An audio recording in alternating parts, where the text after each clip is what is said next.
Buenas tardes y bienvenidos todos a esta nueva entrega de historias dignas de ser contadas. En esta ocasión contamos desde República Dominicana con Ulises Feliz, a quien ya tenemos en pantalla.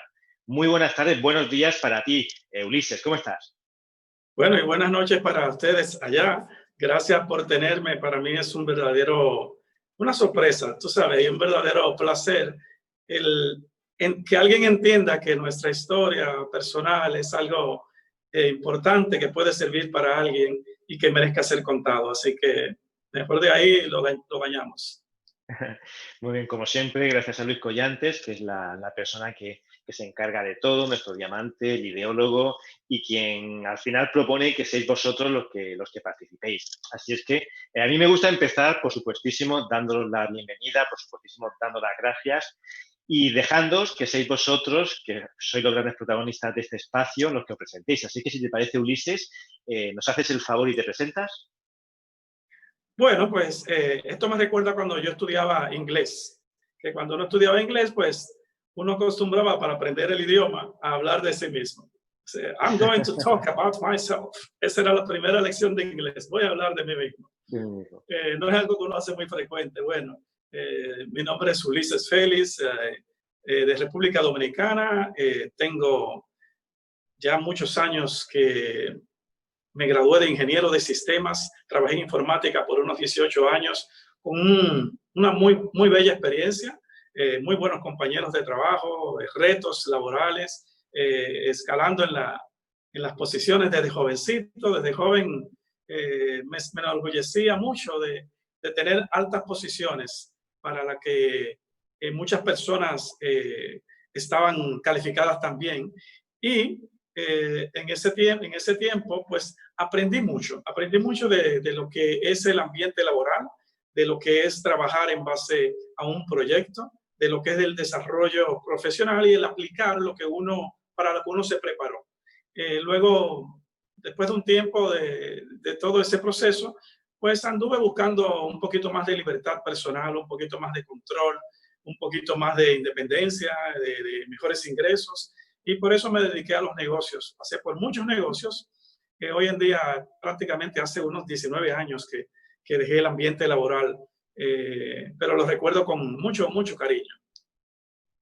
Actualmente estoy casado, mi esposa, 3 hijos, una familia, como mucha gente dice, ¿no? Espectacular, gracias a Dios, con un orgullo de poder dar un ejemplo, de poder tener hijos que lo quieran emular a uno, y una esposa que me ha apoyado en todas mis vagabunderías, decimos los dominicanos, en todos los inventos que se me han ocurrido, los que han salido bien y los que han salido mal.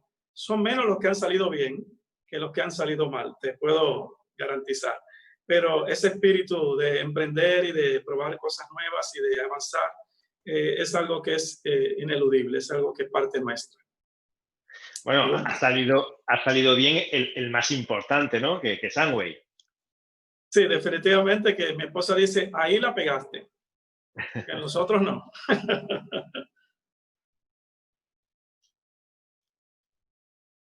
¿Me oyes? Perfectamente. Ah, vale, pues perdona. Pues bueno, decías que eres ingeniero de sistemas, ¿verdad? Empezaste trabajando, si no recuerdo mal, en un banco.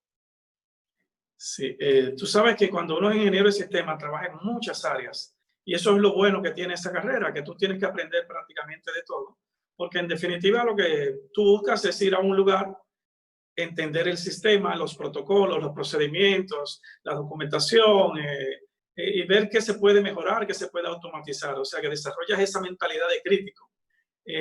Y como eso es una necesidad de todas las áreas del desenvolvimiento empresarial, pues uno tiene, vamos a decir, apertura en diferentes tipos de empresas. Yo trabajé en compañías industriales, en compañías de seguros, internacionales, multinacionales, compañías de consultoría, pero quizá el área más interesante fue esa, cuando entré en las empresas de índole financiero, en la banca nacional. También trabajé para Banca Internacional por muchos años, o por mis últimos años trabajé como consultor para Citibank, que tenía en ese momento una infraestructura global impresionante. Y ahí obtuvimos muy buenas experiencias también. Muy bien, pero tus orígenes son unos orígenes humildes. Bueno, eh, la humildad está en todas las áreas de la sociedad y en todos los niveles económicos.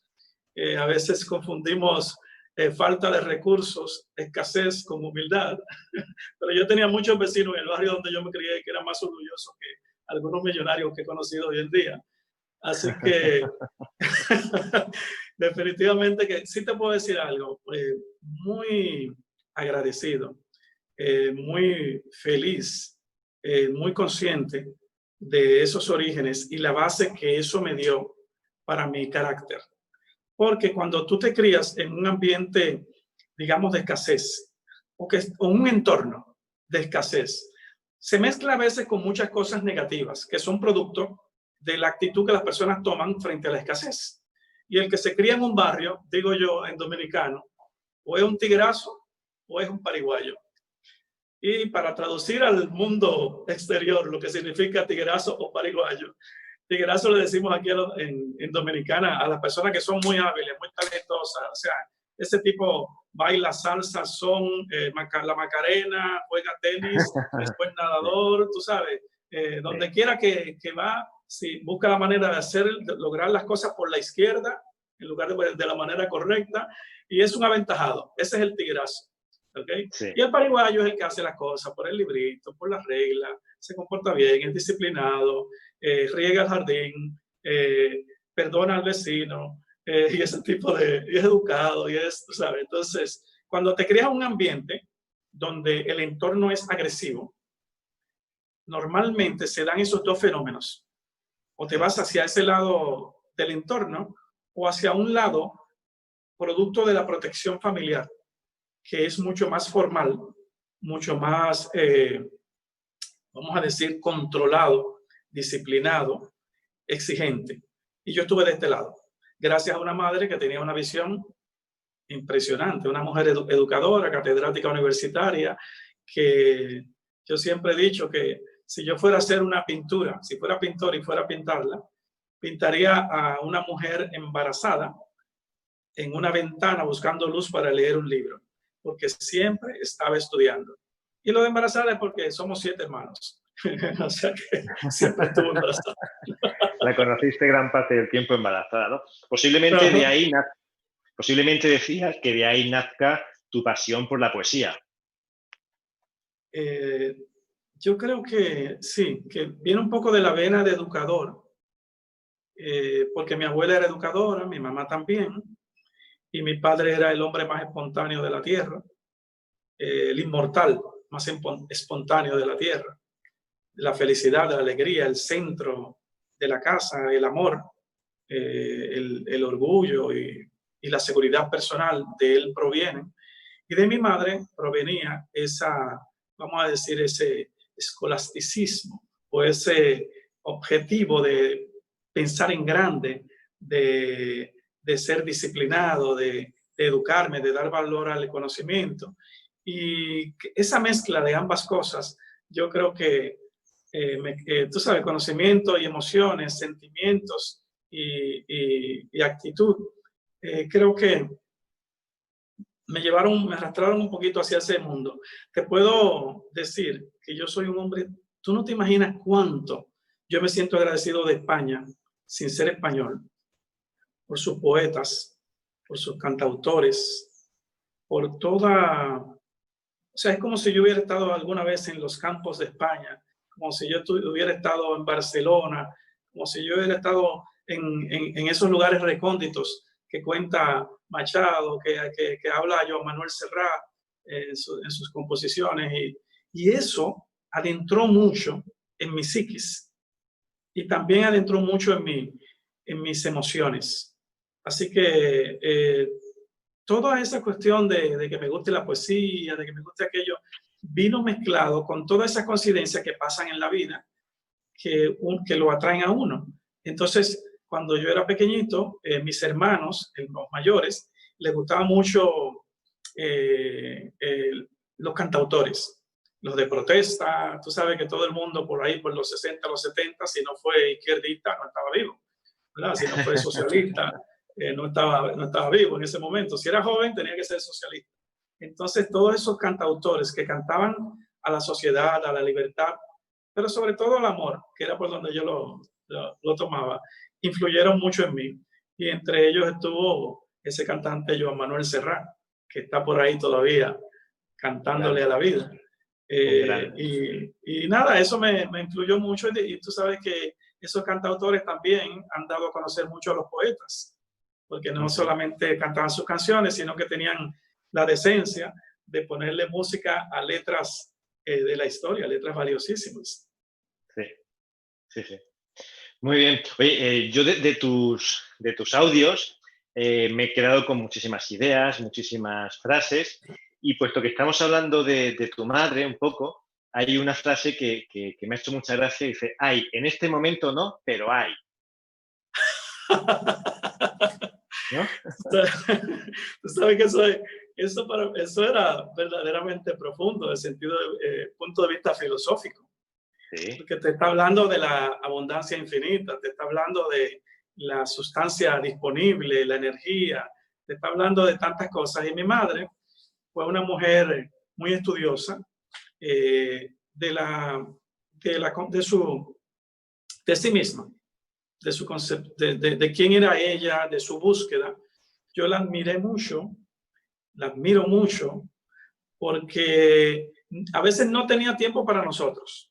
No era la madre abnegada que estaba en la cocina con un delantal que olía a especias.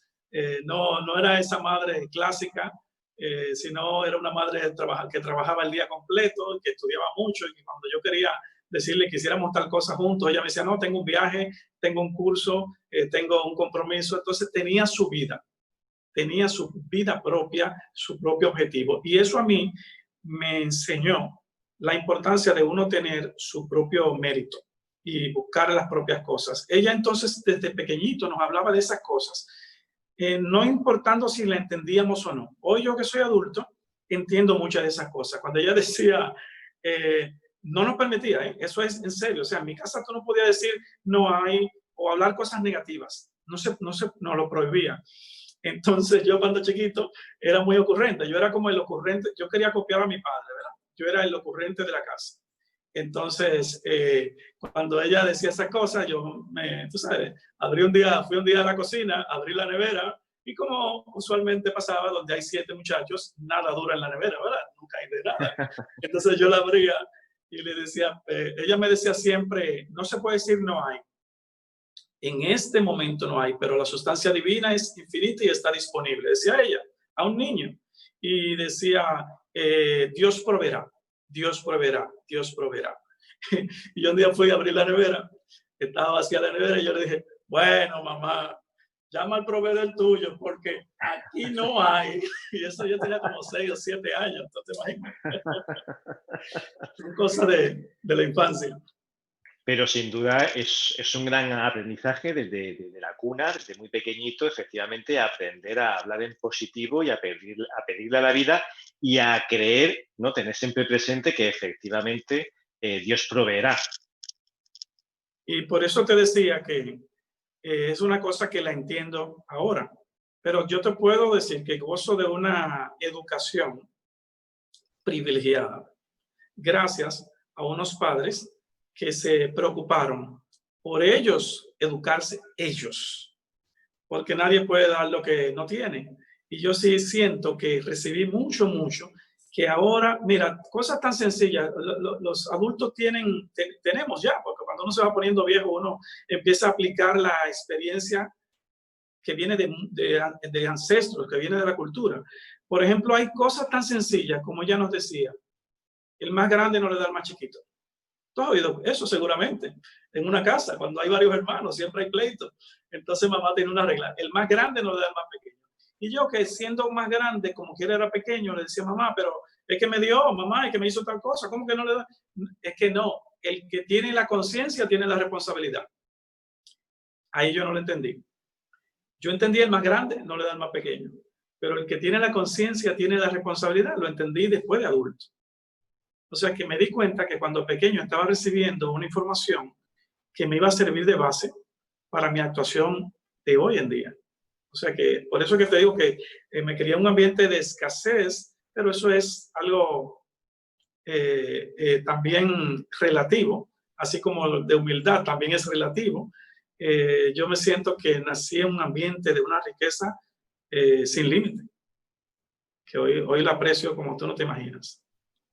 Sí, y además posiblemente fuera tus primeros pasos dentro de lo que podríamos llamar el sistema educativo, ¿no? Porque todo el sistema educativo ya lo tenías en casa de alguna manera. El sistema educativo que nosotros tenemos en un negocio como el que hacemos, que es un negocio con personas, que todos los días estamos teniendo retos, ¿verdad? Todos los días descubrimos al ser humano que es creativo, ¿verdad? La gente somos creativos. Cuando uno cree que lo sabe todo de la gente, viene alguien y te sorprende y te dice, usted no sabe nada. Pero el sistema educativo, cuando yo, por ejemplo, entro a este negocio y voy a un evento, fue lo primero que hice, fui a un evento.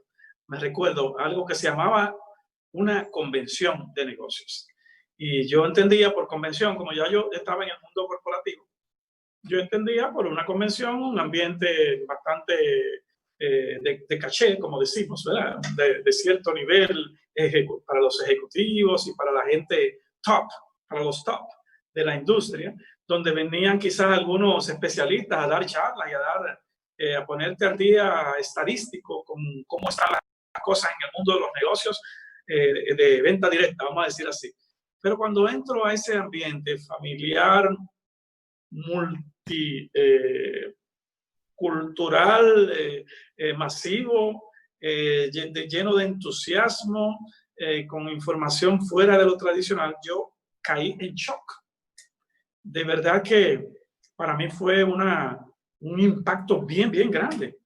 Es decir, yo había ido a diferentes tipos de eventos. Yo había ido a eventos deportivos, a fiestas, a congresos, a exposiciones, a charlas educativas, a todo tipo de eventos, pero como que tú agarrabas todos los eventos y los metías ahí, y todavía eso tenía mucho más que todos los demás juntos. Así que cuando entré en ese lugar, me impactó grandemente, pero también me sentí muy adecuado al ambiente. Me sentí bienvenido y me sentí como que respondía a muchas necesidades personales y me daba una nueva visión. Y te puedo asegurar que la primera vez que yo fui a ese evento, yo me senté atrás. Era un evento donde había, no sé, 2,000 personas. Yo me senté atrás.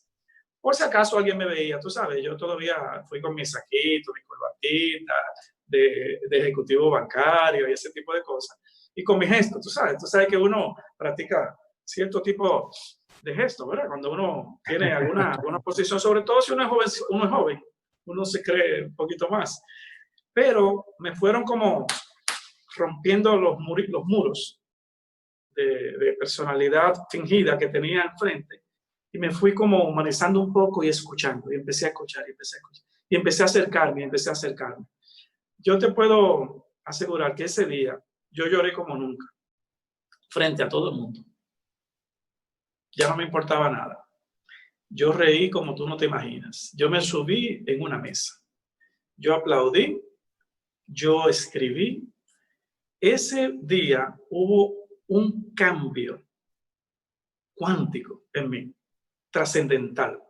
Tú has habido gente que dice, no, porque mi proceso, tenemos que vivir el proceso, ir por etapas. Eso no existe, esa cuestión. Yo ahí me di cuenta que los procesos no existen. Los procesos son los miedos apilados uno al lado del otro en lo que uno se decide a hacer algo.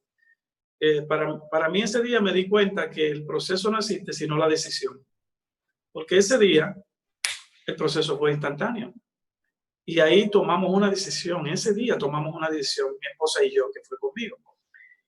Y yo medio, tú sabes, masculinamente serio, como dice una canción, le agarré de la mano a mi esposa y le dije, esto es lo que vamos a hacer.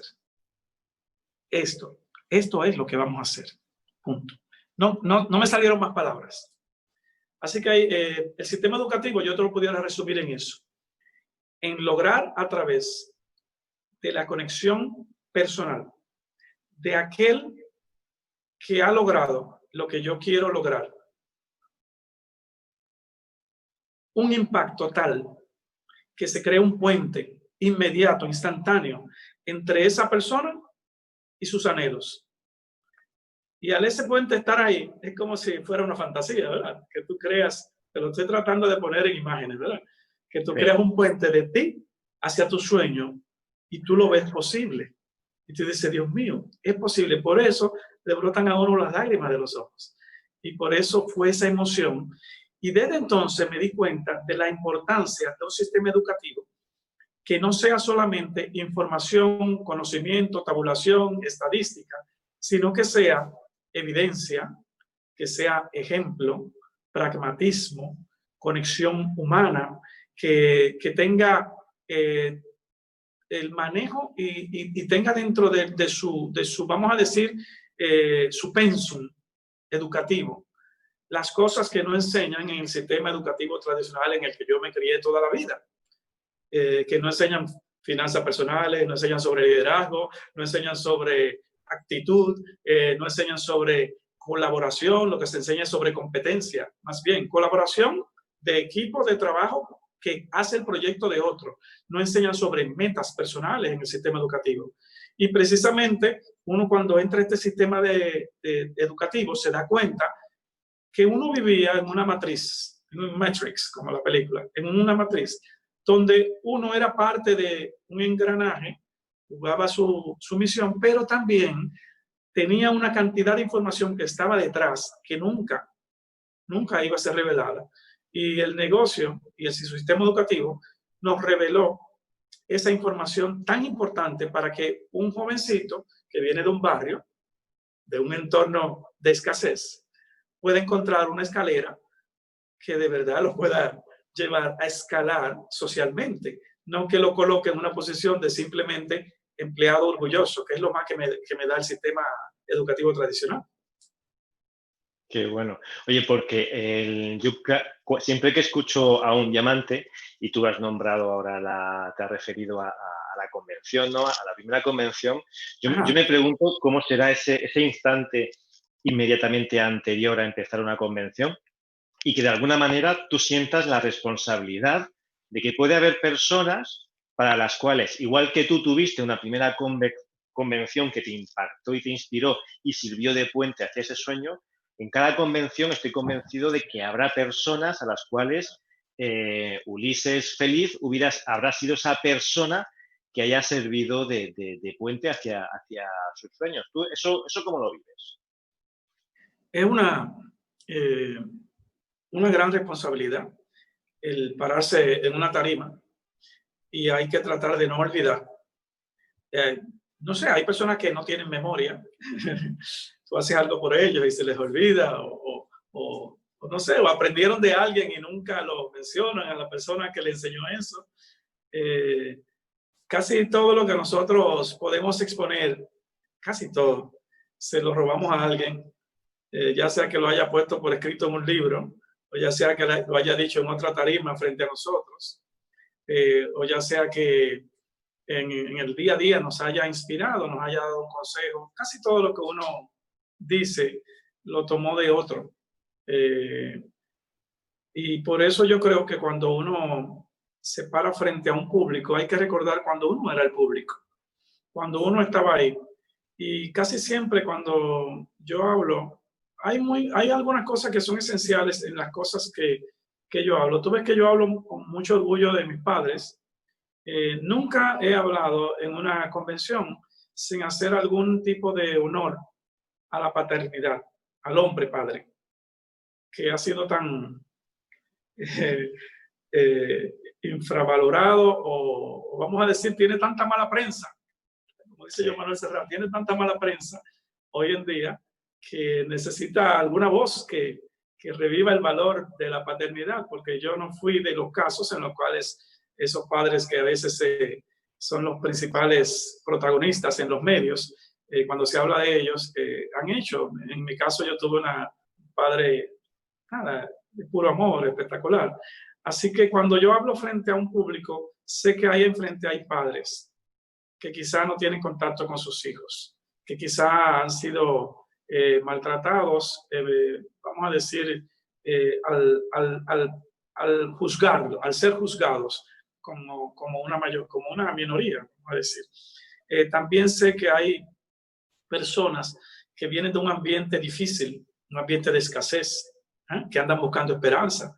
Hay personas que son escépticos, hay personas que son muy orgullosos de su profesión, de su carrera, profesionales meritorios. Hay personas que también hacen cosas de vocación, que nunca harían lo que yo hago y que entienden que en su vida son diamantes, y de hecho lo son. Por eso me gusta recordar esas cosas antes de subirme a una tarima, y le pido siempre a Dios que me ilumine y me ponga palabras amables, palabras respetuosas, palabras que enaltezcan a los demás, y que me permitan llegar a ellos franco, sincero, tú sabes, que como un amigo. Porque sí es posible, David, a veces uno pudiera ser muy petulante, a veces uno pudiera, sin darse cuenta, llegarle al otro como un poco, decimos los dominicanos, agentado, un poco así, un poco pretencioso, irrespetuoso. Y para mí, yo te hablo, por ejemplo, de la educación, que admiro, pero yo soy producto de la educación tradicional. El yo poderme comunicar contigo, el yo poder escribir, el yo poder ser formal, conocer las reglas de la sociedad y demás, eso proviene del sistema educativo tradicional, el cual es importantísimo. O sea, yo no puedo pararme en una tarima a decir la educación no sirve. Y entonces, ¿por qué tú puedes hablar en esta tarima? Porque te educaron en la educación. Entonces, yo entiendo que al subirme a una tarima debo pensar que las personas que están ahí enfrente son individuos que sufren, que sienten, que tienen esperanza, que buscan algo. No los veo con estatus, trato de mirarles al corazón y hablarles a su corazón más que a su intelecto. Y sí siento que es una grandísima responsabilidad. Siempre digo, ¿y si Ulises está en el público? ¿Qué me gustaría decirle? Qué bueno, qué bueno.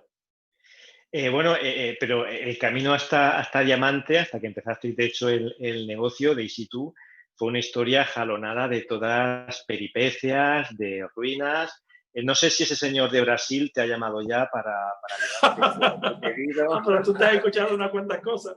Sí. Te he investigado, ¿no?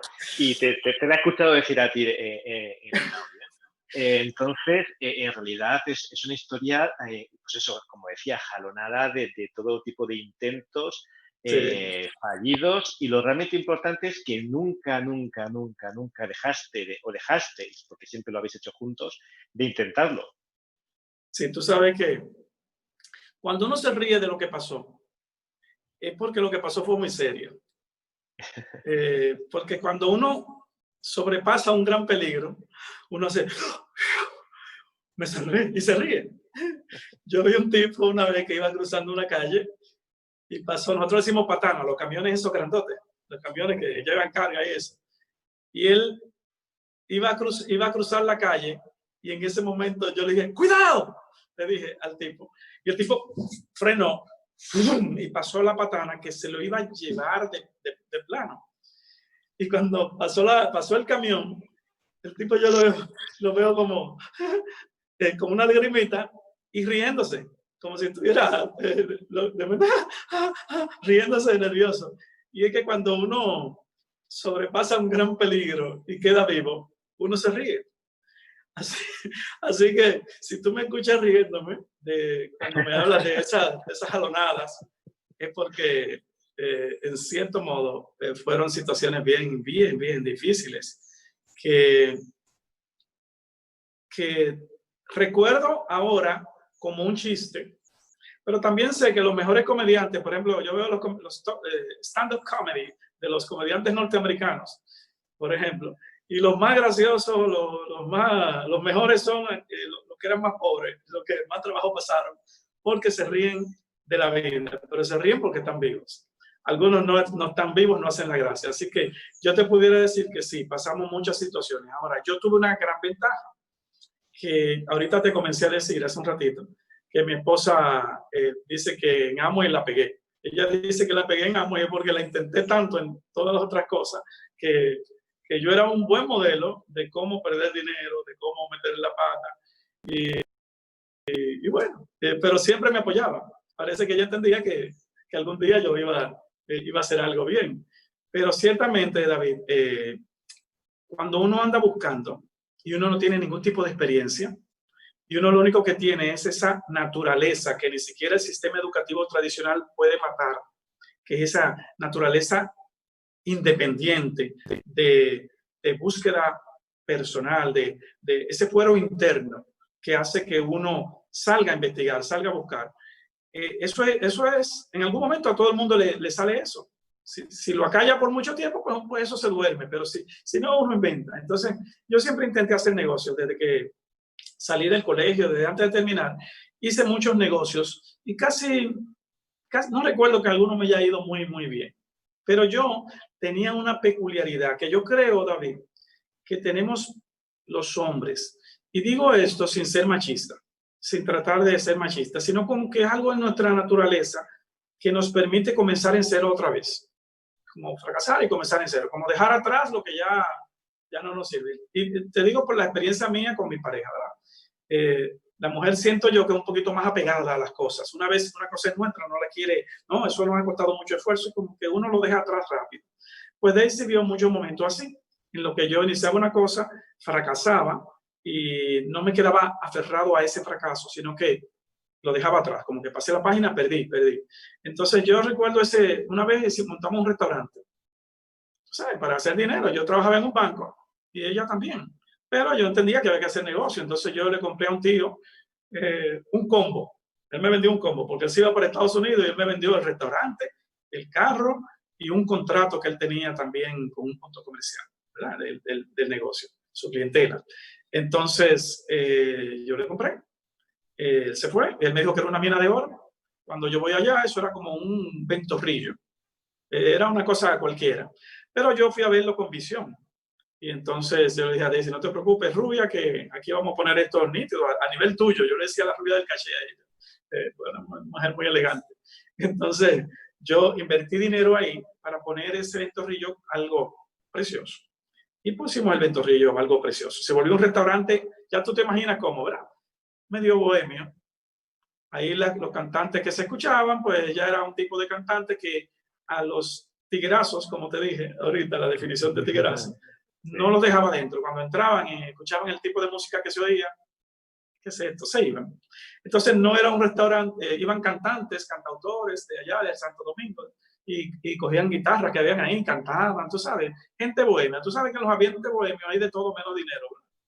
Sí. Entonces el restaurante no dejaba mucho dinero. Y recuerdo ahí un cliente fijo que iba, que era el brasileño que me mencionaste, que bueno, él sabía que yo estaba en Amway cuando eso, y él sabía que yo estaba en negocio. Okay. Yo acababa recién de entrar, todavía no entendía mucho el negocio de Amway todavía, pero él me ofreció un negocio de unos purificadores de agua de ozono para venderlo en la República Dominicana, y yo andaba buscando negocio.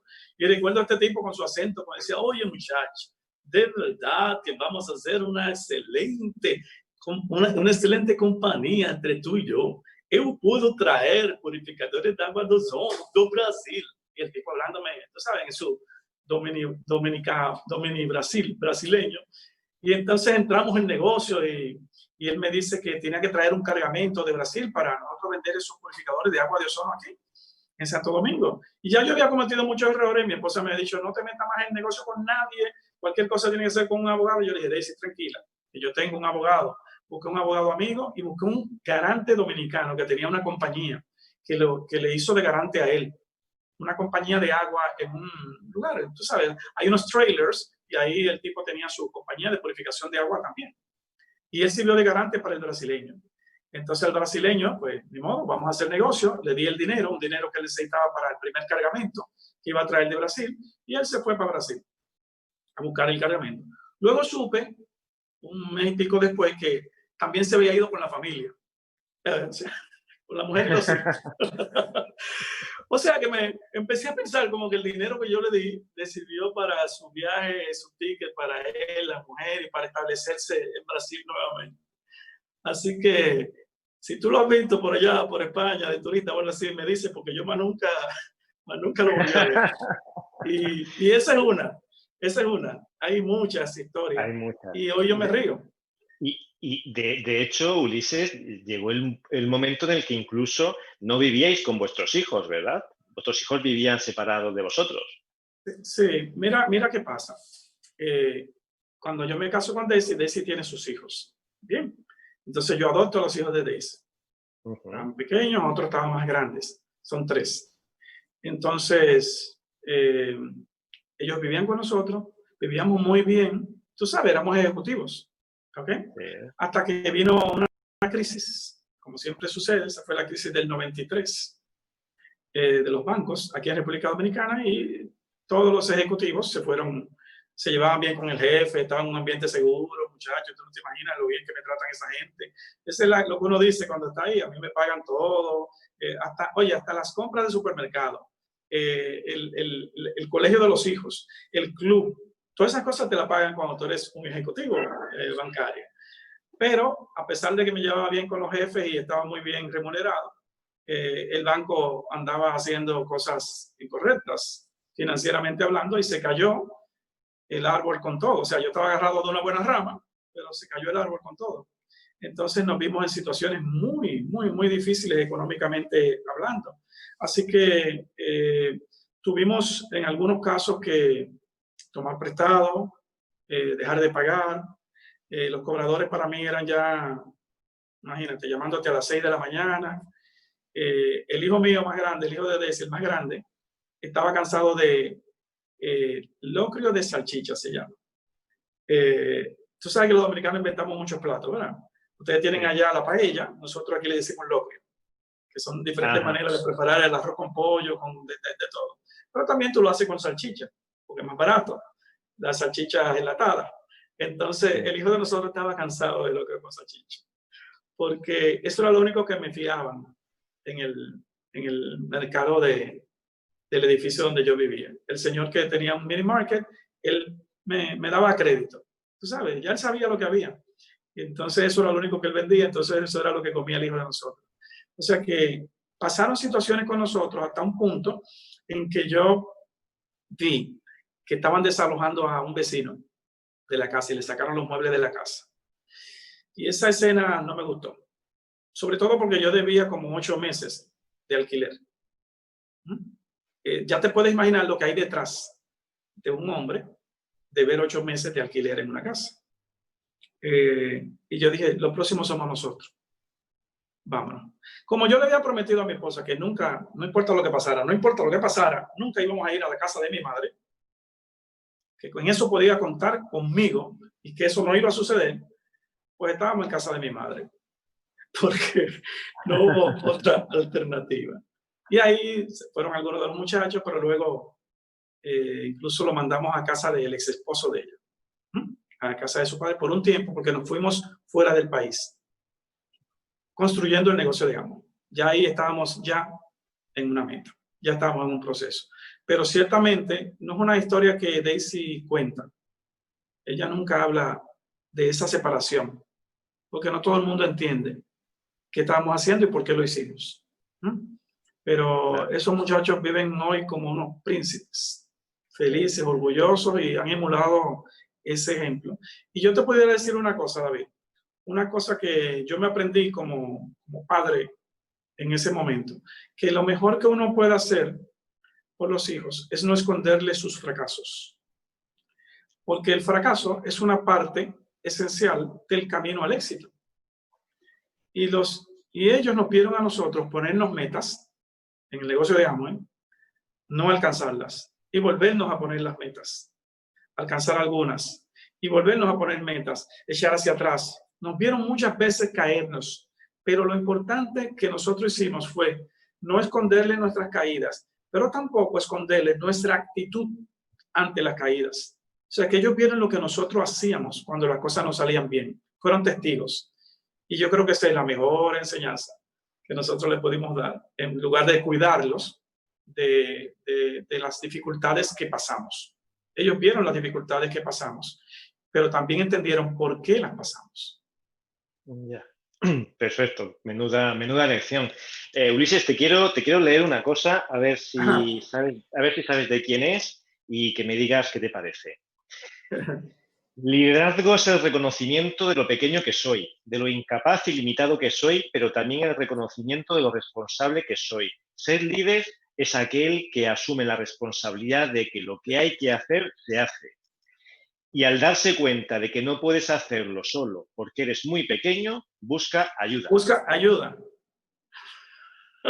Qué gran frase. Cuando uno está inspirado dice cosas que le salen del corazón, ¿verdad? Como que se conecta a todo y eres elocuente y puedes decir la verdad. Por eso es que cuando uno quiere que alguien le diga la verdad, uno lo pincha, los sentimientos, las emociones, para que diga lo que de verdad hay. En ese momento, si no recuerdo mal, era un reconocimiento que yo estaba teniendo como diamante fundador en Michigan. Y yo quería expresar un poco lo que para mí había sido la experiencia de eso que estaban reconociendo, porque me estaban reconociendo como un nivel de liderazgo. Pero en cierto modo yo no me consideraba, ni me he considerado nunca un líder carismático, sino una persona común y corriente que sí, gracias a lo que aprendí de mi madre, aprendí a valorar el valor en los otros, en el talento de los otros, en sus habilidades, en sus cualidades, en todo aquello que yo, que hace a esa persona especial. Y entonces sí he aprendido a ser bueno en crear relación con esa persona, en servirle de algún modo. Y eso te da, es como compartir el poder. Si tú tienes un poder y yo estoy al servicio tuyo, pues tú en agradecimiento, en agradecimiento a ese servicio que yo te doy, pues me ayudas con tu poder. Yo he dicho siempre que cuando una persona es sincera, honesta y está preocupado de verdad por el otro, no de la boca hacia afuera, sino de verdad preocupado por el otro no solamente lo escucha, porque escuchar es un logro, que la gente te escuche, pero el otro no solamente te escucha, sino que también te habla. Hay mucha gente que logra un liderazgo en el cual los demás lo escuchan, pero no necesariamente le hablan. Y cuando está cometiendo errores y cuando quiere que le retroalimenten ideas y colaboren, los demás se quedan callados. No, porque tú eres el que sabe, tú eres el ídolo, tú eres el gran líder, como decimos aquí de relajo, el gran líder. Entonces, yo creo que una etapa muy importante de liderazgo es poder uno lograr no solo que escuchen, sino que también me hablen. Y por eso yo le insisto mucho a la gente, cuando le pido opinión, no solamente le pido opinión, es como que casi los obligo a que me den opiniones, porque la gente está educada para aceptar, para ser guiada, para seguir. Y mi trabajo no es que me sigan, sino que ellos desarrollen su liderazgo. Entonces, cuando alguien me dice que tú eres un gran líder o lo que fuera, yo le digo, bueno, yo lo que me he dado cuenta es que esto tan grande no puedo haberlo hecho yo, tiene que ser el trabajo de mucha gente sin caer en el cliché de que esto es el resultado del trabajo de todos, porque uno no le manda el cheque que uno recibe todos los meses a todos, uno se queda con el cheque. Entonces, sí es un trabajo personal, pero más que en base a mi poder y mi carisma y mi liderazgo, es más bien en base a mi logro de poder conectar con personas tan especiales y tan generosas. Gente generosa que está dispuesto a entregar y compartir su poder personal contigo. Eso para mí yo no lo había podido experimentar en ningún otro ambiente de trabajo. Y mira que he pasado por muchos ambientes productivos de trabajo con diferentes personas especiales también. Pero solo aquí, cuando hicimos el negocio de Amway y cuando nos envolvemos en estas actividades del sistema educativo y con tanto liderazgo, gente como tú, que son gente que estudian el liderazgo, que se envuelven en el ambiente, que de verdad tienen en su vida interés de entender al ser humano. Cuando uno se mezcla con personas como ustedes, todo el tiempo uno está aprendiendo. Todo el tiempo uno está, aunque no quiera, sin darse cuenta, creciendo en algún aspecto. Por supuesto, así tiene que ser y en ese sentido vosotros sois para nosotros una grandísima fuente de inspiración, como para ti fuente de inspiración es Don Quijote, ¿verdad? Tú sabes que Don Quijote, por ahí andan unas estatuillas donde quiera, por ahí. En el colegio tú lees Don Quijote.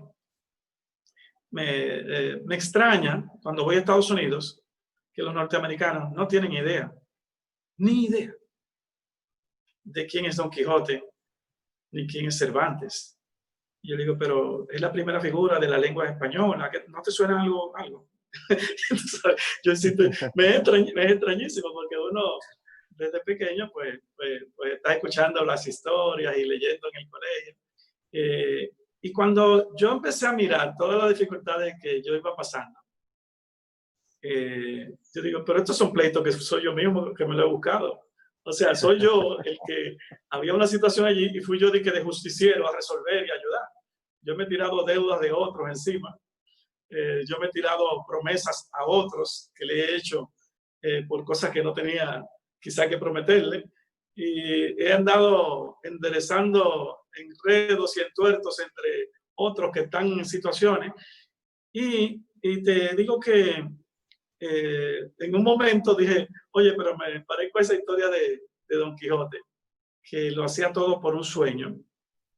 Y era tan enfocado en ese sueño que estaba loco, desquiciado. Pero estaba desquiciado con un propósito, que es como quizá todos debíamos estar respecto a un gran propósito.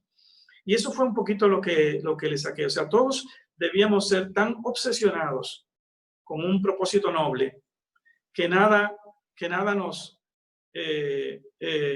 desvíe, que no escuchemos a los demás que nos dicen que eso no es posible.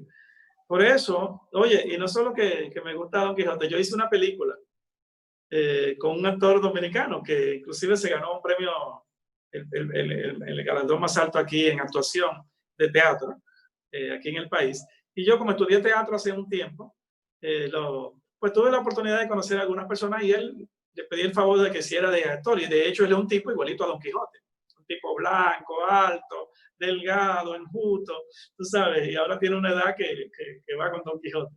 Y entonces filmamos una película de 8 minutos, donde recogí algunos de los mensajes moralistas de Don Quijote.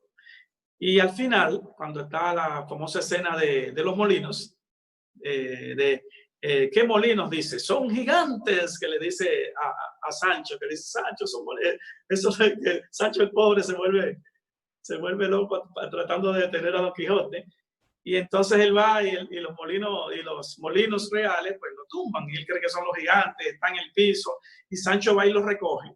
Si tú ves la película, en todo el tiempo la película es filmada en esos ambientes y en esos tiempos. Tú sabes que en República Dominicana está la zona colonial española de 1502, es la ciudad nuestra, ¿verdad? La primera ciudad de América, es la nuestra y hay mucho ambiente colonial. Y entonces yo lo filmé en ambiente colonial todo. Pero en ese momento, cuando Don Quijote cae al piso, aparece una mano que lo levanta. Y esa mano es la mano mía y mi esposa. O sea, aparecemos como personajes modernos en la obra. Y entonces lo que nosotros hacemos es que nos vamos los cuatro, Sancho, Don Quijote y nosotros dos, a tirarle encima a los molinos. Porque no son molinos, son gigantes. Así es como yo lo veo, que lo que otro no puede ver, el que tiene la visión lo puede ver. Y eso es lo que Don Quijote, en cierto modo, me ha dado a mí como una inspiración de un personaje de la creación literaria, pero muy, muy real para los fines del lugar. ha sido una inspiración verdadera. Y yo creo que todo el mundo necesita agarrarse de algo que lo inspire. Así como hay gente que usa amuletos, pues vamos a decir que Don Quijote fue el amuleto. Cambiar el mundo, amigo Sancho, que no es locura ni utopía, sino justicia. Tiene justicia. ¿Cuántas cosas, verdad? ¿Eh? No es un hombre igual que otro si no hace igual que otro. Y la gente hablando de desigualdad y de cosas, pero la gente a veces quiere conseguir los premios sin poner el trabajo. Entonces, en nuestro caso, en algún momento, yo sí te aseguro, nos cuestionamos el trabajo, porque a veces era un poco fuerte el trabajo. Pero, mi querido amigo David, después de empezar a ver los premios, nos dimos cuenta que valió la pena. Todo el esfuerzo, todo el trabajo. Claro, muchos amigos nuestros pensaban que nosotros éramos exagerados. Y no, yo me fui de Santo Domingo a Nueva York para hacer el negocio de Amway. Y allá me fui a la casa de un tío que vivía en Washington Heights, Manhattan, que no es lo mismo que vivir en el downtown Manhattan, que es la que uno ve en las películas de Woody Allen y escucha a Frank Sinatra cantando sobre New York. No en ese New York, sino en el New York de Washington Heights, 178, Broadway, para los que conozcan un poco. En ese ambiente turbulento de Manhattan, ahí yo empecé a hacer mi negocio en Estados Unidos. Con un tío muy amable, tú sabes, los dominicanos somos increíbles, o sea, la gente aquí es muy hospitalaria, tú sabes, yo me quedé en la casa de mi tío, comía todos los días donde mi tío, la tía mía cocinaba buenísimo, o sea, yo estaba como un príncipe en Nueva York. Y sin dinero, lógicamente. Así que todo un poco como que dependía de ellos, un hombre adulto y dependía de ellos. Entonces, después de un tiempo, siempre mi tío me preguntaba, oye, sobrino, ¿ya te hiciste millonario? Porque él me oía hablando. Y yo, tío, estamos bien cerca, porque yo escuchaba en los audios que cuando alguien te preguntaba cómo iba tu negocio, tú dijeras, no podía ir mejor, excelente, estamos cerca, que nunca hablaras negativo de tu negocio, no importa lo que pasara. Y nosotros seguíamos esas instrucciones como niños, ¿verdad? Y siempre le decía, tío, no podía estar mejor, estamos bien cerca. Y él me lo preguntaba mucho. Después de un tiempo, me lo preguntó una vez y yo le digo, tío, va todo excelente. Y me dice él, qué bueno, sobrino, que va todo tan bien. Porque te acabo de conseguir un apartamento donde te puedes mudar. Ay, ay, ay. Me echó un balde de agua fría. Yo que estaba tan cómodo con él, terminé viviendo en un 25º piso, en un cuarto estudio de un edificio de esos de ayuda social en el centro de Harlem. Entonces, ya ese era otro ambiente todavía más difícil que Washington Heights. Desde donde de mi ventana se veía el río Hudson, gris y frío, medio, tú sabes, todo un ambiente bien tétrico. Y ahí estaba yo. Pero en mi mente estaba el sueño. Para mí yo era Don Quijote luchando contra los gigantes o contra un caballero que llevaba a otro preso injustamente y que yo estaba pasando esas dificultades porque estaba tras un sueño y todo lo estaba haciendo por mi amada Daisy, tú sabes, o sea que tenía todo un esquema caballeresco ahí de inspiración metido en una urbe de acero como Nueva York. Y entonces el tipo medio poeta, mezclando eso con la inspiración poética, pues cualquiera sobrevive a cualquier cosa sin darse cuenta. Y yo creo que eso me ayudó mucho en el camino porque en ese tiempo en Nueva York pasamos dificultades. Así que pronto me fui de ahí a Virginia, dando el plan, enseñando el negocio, donde la novia de un socio de Nueva York. Fuimos a Virginia, una muchacha que tenía un salón de belleza, muy simpática, le caímos muy bien. Y en ese tiempo, para yo ir a enseñarte el negocio de Amway, yo iba trajeado, con una corbata hasta aquí, ¿verdad? Todo formal. Y vestíamos así todos, aunque fuera en la casa tuya, a las 10 de la mañana. ¿Ok? Así lo hacíamos. Y entonces le dimos una súper impresión a la muchacha. Y este grupo de ejecutivos que viene aquí se asoció y ahí empezamos a crear un negocio. Y yo vi que en Virginia se vivía más cómodo que en Nueva York. Entonces me quedé a vivir en Virginia. Fíjate que yo no tenía dirección propia. O sea, yo no tenía Yo estaba en Estados Unidos, pero salía cada 4 meses, porque no tenía residencia, ni ciudadanía, ni nada por el estilo. Yo iba como turista. Y iba, me quedaba 4 meses y volvía a salir. Iba y volvía, iba y volvía. Y así me mantuve 5 años. Así que imagínate lo que eso afectaba económicamente. Si no, Claro. todavía yo no estaba ganando mucho dinero del negocio, pero nunca me di la inversión, nunca me di el esfuerzo. Yo no estaba construyendo el cheque del mes de Amway. De hecho, siempre le digo a los socios, si tú haces este negocio pensando en el cheque del mes, te vas a rajar. Porque el cheque del mes no paga el esfuerzo del mes. El esfuerzo del mes es lo que tú estás construyendo. Y en ese momento yo estaba construyendo el diamante. Así que cada esfuerzo que yo hacía, cada inversión, yo lo hacía pensando en diamante. Yo no lo hacía pensando en ganarme $2,000, $2,500, $3,000. Yo lo hacía pensando en construir un estilo de vida. Muy bien, y lo conseguisteis y con creces. Hemos hablado antes del sistema. No sé si te has parado a pensar alguna vez en ese sistema del cual todos estamos enamorados, ¿no? Pero en este caso, Ulises, tú formas parte de ese sistema. No sé si te has parado, insisto, a pensarlo, a reflexionarlo y a saborearlo, ¿no? Ulises, Félix y Daisy son parte de ese sistema ya. Sí, una vez yo escuché a un orador, un embajador corona en el negocio, decir, la vida es simple, decía él. Primero usted cree en Santa Claus, Vamos a decir nosotros los dominicanos, en los reyes. Primero usted cree en los reyes. Después, usted no cree en los reyes. Y después, usted es los reyes. Y él definía eso como una paradoja de la vida, que al final terminas siendo eso en lo que en un momento de ego no creías, y terminas siendo tú eso. Así que cuando uno va a los eventos y oye todas estas historias maravillosas, espectaculares, de sacrificio, de sueño, de visión, de enfoque, de dificultad en otros, uno puede que dude al principio y uno diga, oye, pero ¿será verdad? ¿Cuánto le estarán pagando por decir eso? Qué elocuente es. Tú sabes, ese tipo de cosas dice el escéptico, ¿verdad? Oye, pero ustedes convencen. Esto es para convencerme a mí. Entonces uno llega a un punto en que no cree en nada de eso. Y al final termina uno estando ahí arriba, diciéndole a los demás, eso viene siendo como un pago de esa deuda. El tener tú que ahora ser el que pueda estar en tela de juicio por los demás. Por eso, para mí, el ser parte del sistema es una consecuencia de no haber creído en él.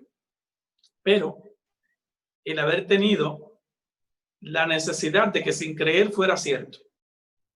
Porque me convenía creer que era cierto. Entonces, en lugar de hacer como el crítico que solamente critica para no buscar más información, cuando vine a entrar en primer contacto con el sistema y veo toda esta cosa impresionante, no me quedé con la primera impresión de que no puede ser, sino que es extravagante, es impresionante, déjame seguir investigando. Entonces, esa actitud me hizo empezar a apreciar lo valioso que es, David, el que tú puedas dar testimonio. Y por eso, oye, tú no te puedes imaginar toda la frase que nosotros desarrollamos para poder fijar un poquito. Eso de crear frases ayuda mucho cuando estás trabajando con grupos y en equipo, porque eso como que simplifica las cosas. Y entonces hay una cosa que nosotros, según vamos aprendiendo, la vamos diciendo. Y entre ellas, una que decimos mucho es: el testimonio tiene más poder que el conocimiento. Y nos dimos cuenta que un vendedor puede hablar de un producto y puede estudiárselo y puede decir la formulación, cómo se comporta en el ambiente físico, cuáles son las combinaciones que puede hacer, cuál es el rendimiento que te puede dar, cómo lo fabrican, de dónde viene el origen hasta la historia del producto. Pero el que lo usa y el que ha tenido una buena experiencia te va a traspasar a algo diferente que el conocimiento no puede. Y eso es lo que yo le llamo la inspiración. Solamente la inspiración viene por la línea de la experiencia, el testimonio, la vivencia. El que no ha experimentado algo, su lenguaje sonará siempre un poco hueco, aunque suene redondo y perfecto. Siempre tendrá una oquedad en medio, que es esa sustancia del yo he vivido eso. Algún brillo en los ojos le faltará, alguna falta de emoción mostrará. Y eso es lo que yo creo que nuestro sistema educativo espera de nosotros. Que ya que formamos parte de él, cumplamos con ese objetivo de pasar un testimonio. Yo no quiero ser mejor orador que tú. Yo lo que quiero es ser auténtico, no fingir que yo soy otro. Y yo siempre creo que el mejor orador eres tú, porque ¿quién puede mejor que tú ser tú y contar sobre tus experiencias? Por eso, entonces, el sistema educativo nuestro no tiene comparación con otros sistemas altamente avanzados y desarrollados, porque le faltan esas cosas tan elementales como que los expositores son los protagonistas de lo que exponen.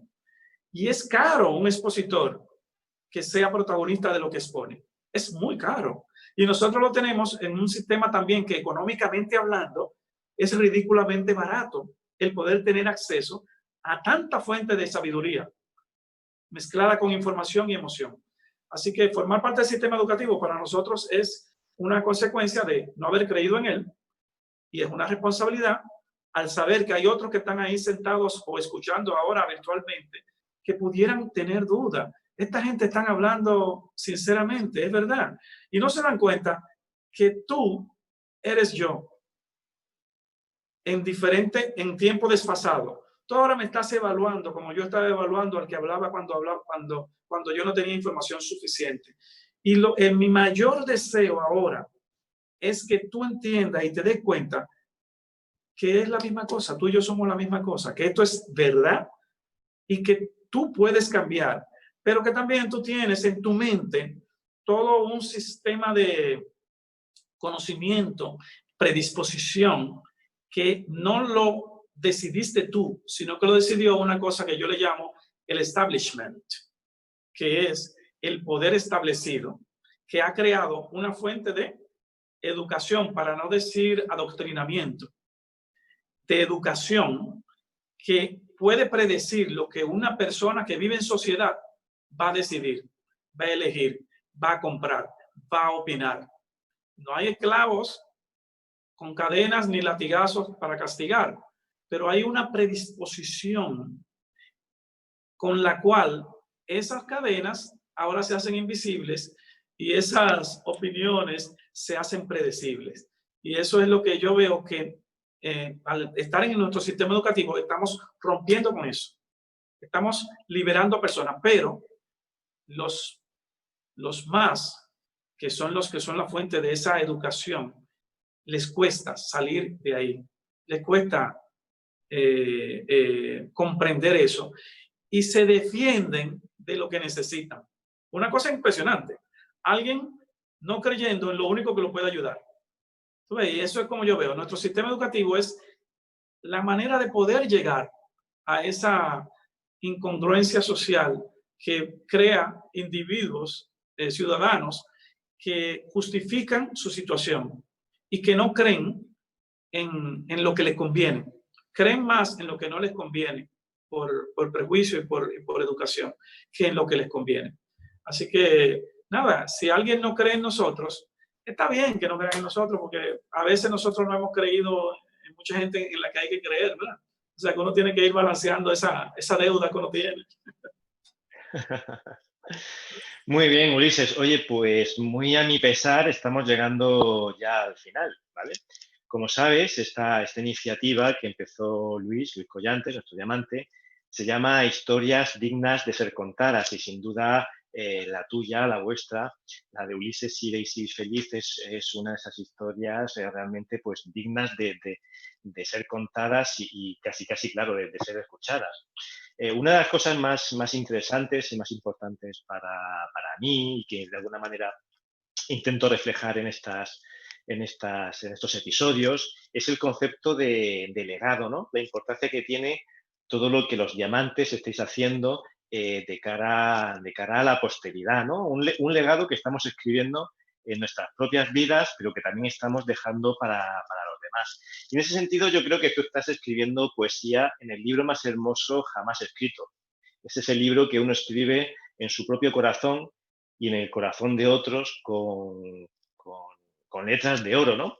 Así es que yo te quiero agradecer, pues de todo corazón, que nos hayas abierto las ventanas de tu casa, en este caso vía digital, que has compartido con nosotros este espacio, tu conocimiento, tu experiencia y, por supuestísimo, que formes parte de ese legado y que estés escribiendo, como decía, ese hermosísimo poema en nuestros corazones. Así es que, ya para terminar, quiero darte la palabra para que nos des las últimas pinceladas, ¿no? Para que abras ese frasco de esencia y nos saques, pues, como decías antes, ¿no? Te pincho para que nos digas desde el corazón, pues, esa última poesía que quieras regalarnos.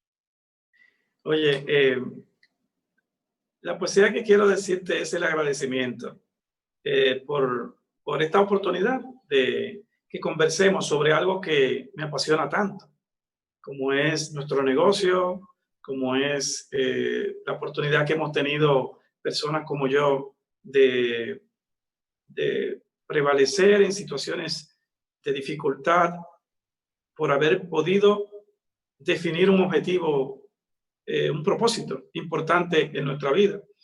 Quiero felicitarte porque a la verdad que nunca había tenido un entrevistador que se enfocara en cosas eh,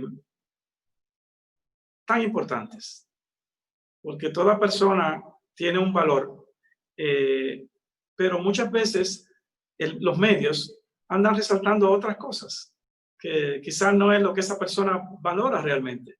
Y de verdad, David, que lo que estás haciendo es encomiable, porque nos pone en posición, eh, cuando aquí dicen lo agarra fuera de base, ¿verdad? En términos del béisbol, como que lo agarra uno fuera de base con preguntas que no son las clásicas que hacen los entrevistadores. Así que estamos hablando más que de que cuánto te ganas, de que qué carro manejas y cuántos diamantes tienes en tu grupo, y etcétera, etcétera. Estamos hablando de la persona, que es lo que al final de cuentas queda cuando uno está solo, y queda en la memoria de los demás cuando uno ya no está. Hace unos días estaba hablando con unos amigos aquí fuera. Yo estoy frente, mira, ahora yo estoy hablando contigo y enfrente tengo las ventanas, los ventanales mirando hacia el patio. Yo vivo en un sitio donde puede decirse que que no me he dado cuenta de la pandemia en que estamos en este momento, sino que el entorno se mantiene igual, porque es un sitio aislado, donde es como un country club, no en centro de la ciudad. Yo vivo a las afueras de la ciudad. Y sentado en mi lugar especial, mi lugar favorito del patio, que es una plataforma de madera que he hecho por ahí bajo unos árboles. Ahí estaba sentado con unos amigos y ellos estaban muy interesados en algo que ellos estaban haciendo, porque habían escrito un libro, también les gusta escribir, y ellos decían, es que tenemos que dejar algo para la posteridad, y entendemos que con este libro hacemos historia. Y como yo te digo, una de las pasiones mías es aprender. Al escuchar a las personas, estoy muy atento a lo que tienen para enseñar. Y cuando ella, la esposa de él, dijo eso, que con este libro estamos haciendo historia, me di cuenta que lo único eterno que uno puede hacer es historia. Cosas que se queden. Y son deseos que tienen desde los faraones del antiguo Egipto, de quedar en monumentos, que su nombre prevalezca, y el castigo más grande que se daba era borrar tu nombre de los monumentos cuando tú eras alguien que había fallado en la historia, ¿verdad? Esa eternidad deseada de seguir un poco más allá. Esas son preocupaciones muy egoístas también, pero en cierto modo también es un reconocimiento que el ser humano tiene de su espíritu, de que su espíritu es algo que puede ir más allá de su cuerpo.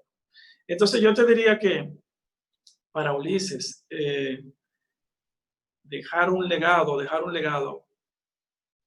es algo que más se parece a lo que yo recuerdo de mi madre y tengo de mi madre, vivo en mí.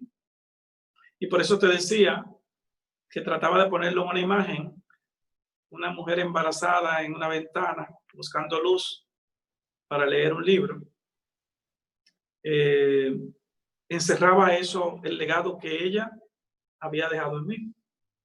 Yo escribí un libro que se llama Prefiero ser rico y honrado, que recoge mi testimonio y experiencia sobre liderazgo y sobre toda esa enseñanza que la gente recibe negativa, que lo prejuicia ante su verdadero potencial, que lo prejuicia ante la riqueza, ante la abundancia. Y es como ese grito, ese anhelo de dejar algo, de dejar una huella. Cuando una gente escribe o siembra un árbol, como dicen, ¿verdad? Lo hace como con el deseo de dejar una huella. Hasta cuando alguien hace un chiste, quiere quedarse en la memoria de los demás. Fulano, que era un hombre muy gracioso. Yo creo que para mí, lo que he aprendido gracias a este sistema educativo, a la gente con que me he rodeado en los últimos años, fíjate que tenemos mucho más de 20 años en negocio de Amway. La gente con la que me he rodeado, que me ha enseñado gente exitosísima, lo que es la verdadera humildad. Porque humildad cuando no se tiene es fácil, pero humildad cuando se tiene y cuando se tiene poder, es que uno puede hablar de humildad. Porque uno ejerce su poder para el bien y porque no ejerce el poder para dañar. Entonces, he aprendido de esa gente alrededor que yo quisiera como darme un baño de toda esa sabiduría y poder dejar una huella con el sello Ulises. Y ese es el egoísmo, ¿verdad? Que uno tiene. Que alguien recuerde, oye, era un hombre ético, era un hombre preocupado por cuidar el derecho, los bienes y el valor intrínseco de los demás. Era respetuoso de las personas a su alrededor. Lo demostró en sus actos, en todo lo que construyó, en la infraestructura a su alrededor. Porque tú sabes que hay personas que son muy buenos diciendo lo buenos que son. Pero cuando tú ves a ver la estructura de su empresa, es una empresa que es dictatorial casi y que es injusta con clientes y todo ese tipo de cosas, ¿verdad? Y por eso es que está la frase bíblica de por sus actos los conoceréis. Y yo digo muchas cosas como no es lo que usted cree, es lo que usted hace. Eso es lo que usted cree realmente. Entonces, lo que va a ser indiscutible es cuando uno no esté, las huellas que quedaron. Y para mí, David, las huellas andan por ahí, por que los seres humanos debemos ser agradecidos. Porque todo cuanto tenemos se nos ha prestado, lo que hemos conseguido se nos ha prestado para administrar y hay que administrarlo bien porque no es de nosotros, porque uno deja todo. Y una de las cosas que uno deja sobre todo es un planeta y la vida, la descendencia. ¿Qué dejo en la mente de mis hijos? ¿Qué dejo en el planeta al pasar por aquí, en el medio ambiente? Entonces, para mí, el respeto, la valoración de mi entorno y de las personas es quizá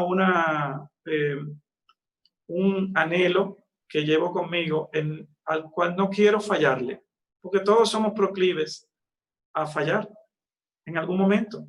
Entonces siempre hay que orar porque no nos desviemos de esa iluminación que tenemos en algún momento de querer ser buenos.